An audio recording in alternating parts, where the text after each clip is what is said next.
मेरा नाम रोहित है। मुझे मेरी स्कूल में गणित वाली टीचर बहुत खूबसूरत लगती थी।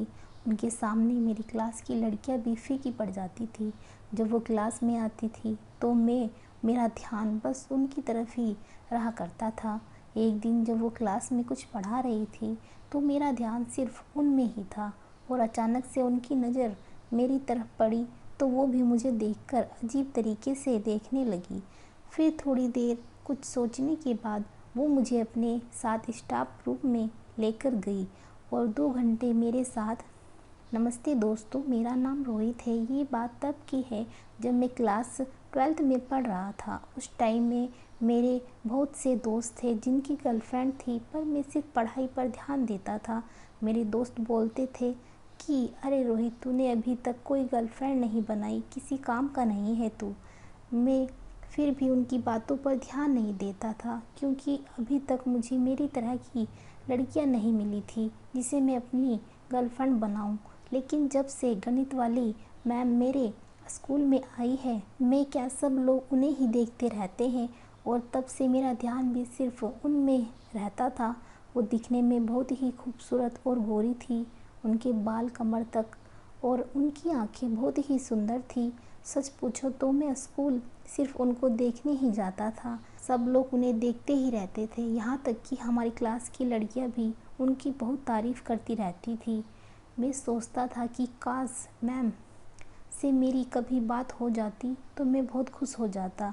मैम की अभी तक शादी नहीं हुई थी, उनकी उम्र भी 24 साल की होगी। वो मुझसे 3 साल बड़ी थी, पर मैं ये बात भूल गया था कि वो मेरी मैम है। अब मैं अपने दिल की बात उनसे बताना चाहता था, लेकिन मैं सामने से जाकर ऐसा नहीं कर सकता था क्योंकि मुझे बहुत डर लगता था कि कहीं वो मना ना कर दे और अगर ये बात किसी और से बता दी और मेरी बहुत बेइज्जती हो जाती कि मैं अपनी मैम पर ही ट्राई कर रहा था। एक दिन मैम कुछ पढ़ा रही थी तो मेरा ध्यान सिर्फ उनमें ही था। अचानक मैम ने मुझे देख लिया, फिर वो भी मुझे अजीब नज़रों से देख रही थी।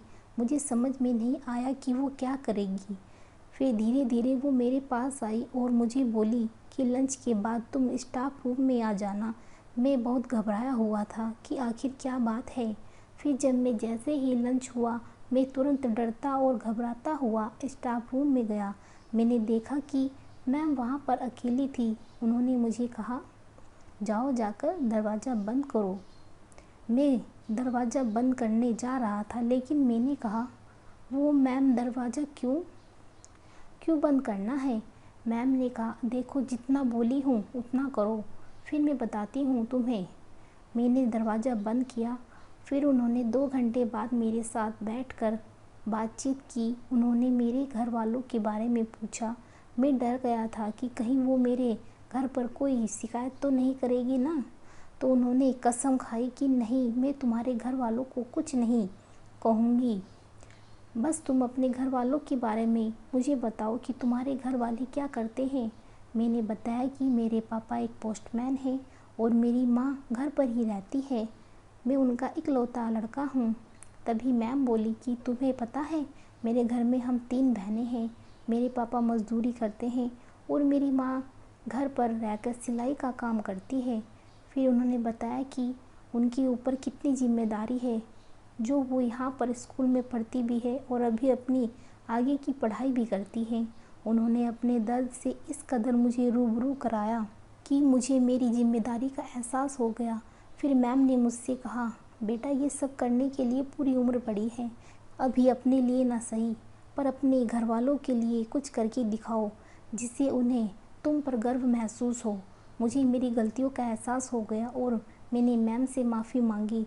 फिर मैं बोला कि मैम, मैं आगे से वादा करता हूँ कि मैं कुछ बन के ही दिखाऊंगा। धीरे धीरे मैं पढ़ाई में बहुत मन लगाने लगा और फिर मैं बहुत अच्छे से पढ़ने लगा। उस साल मैं क्लास में फ़र्स्ट आया था। आप सोच सकते हैं कि क्लास में सबसे पीछे बैठने वाला लड़का क्लास में फ़र्स्ट आ जाए तो लोग कितने आश्चर्य हो जाते हैं। कुछ ऐसा ही हुआ मेरे साथ।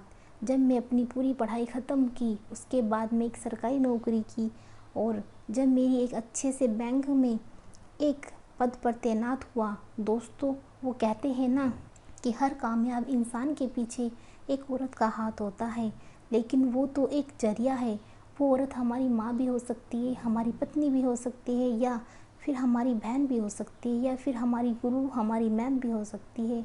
वो सब ये चाहती है कि हमारा लड़का कुछ कर ले। अगर कोई गर्लफ्रेंड होगी तो वो भी यही चाहेगी कि वो अच्छा कर लेता, कि आगे शादी विवाह में कोई झंझट ना हो। तब तक आप खुद से कोई मेहनत नहीं करेंगे, तब तक कामयाबी आपको नहीं मिलेगी।